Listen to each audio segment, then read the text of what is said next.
Velma Barfield, born Margie Velma Bullard, October 29th, 1932, Eastover, North Carolina. Died November 2nd, 1984, age 52, Central Prison, North Carolina. Criminal status: executed by lethal injection. Convictions: first degree murder, writing bad checks, 7 counts. Criminal penalty: death, December 1978.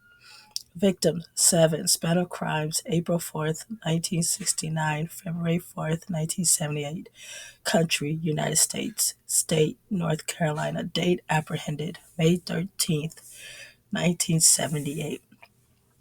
Velma Barfield was born on October 29th, 1932 in Eastover, North Carolina, but was raised near Fayetteville.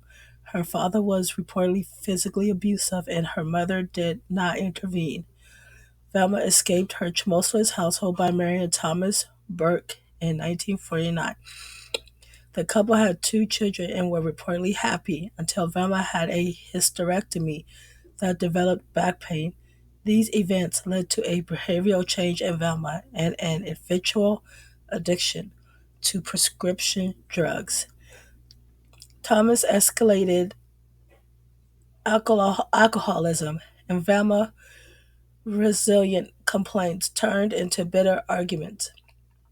On April 4th, 1969, after Thomas had passed out, Velma and their children left the house. When they returned, they found the house burned and Thomas dead. In 1970, Velma married a widower, Jennings Barfield, but the union lasted less than a year until Jennings died of heart complications on March 22nd, 1971.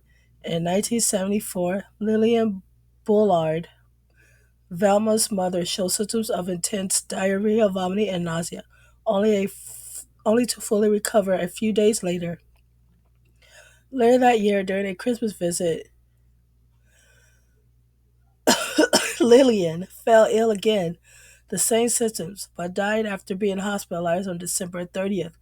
But the following year, Velma was convicted of 7 counts of writing bad checks and sentenced to 6 months in prison. She was released after serving 3 months. In 1976, Velma began caring for elderly working for Montgomery and Dolly Edwards in Lumberton. Montgomery fell ill and died January 29th, 1977. Just over a month later, Dolly experienced symptoms identical to those of Lillian and died on March 1st. Velma later confessed to Dolly's unaliving, and the following year, Velma took another caretaker job, this time the 76-year-old Record Lee, who had a broken leg. On June 4th, 1977, Record's husband, John Henry, died after he had begun experiencing wrecking, wrecking pains in his stomach and chest, along with vomiting and diarrhea. Velma later confessed to his unaliving.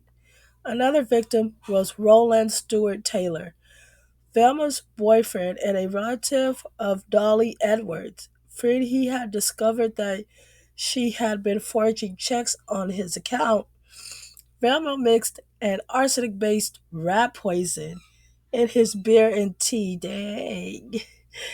Oh my gosh. Roland died on February 3rd, 1978. Oh my gosh. And I bet you he didn't even know.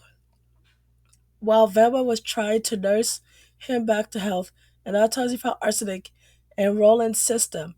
After Velma's arrest, Jenny's body was exhumed and found to have traces of arsenic, a unaliver that Velma denied having committed, although she subsequently confessed to the unalivings of her mother, Dolly, and John Lee. She was tried and convicted only for the unaliving of Roland.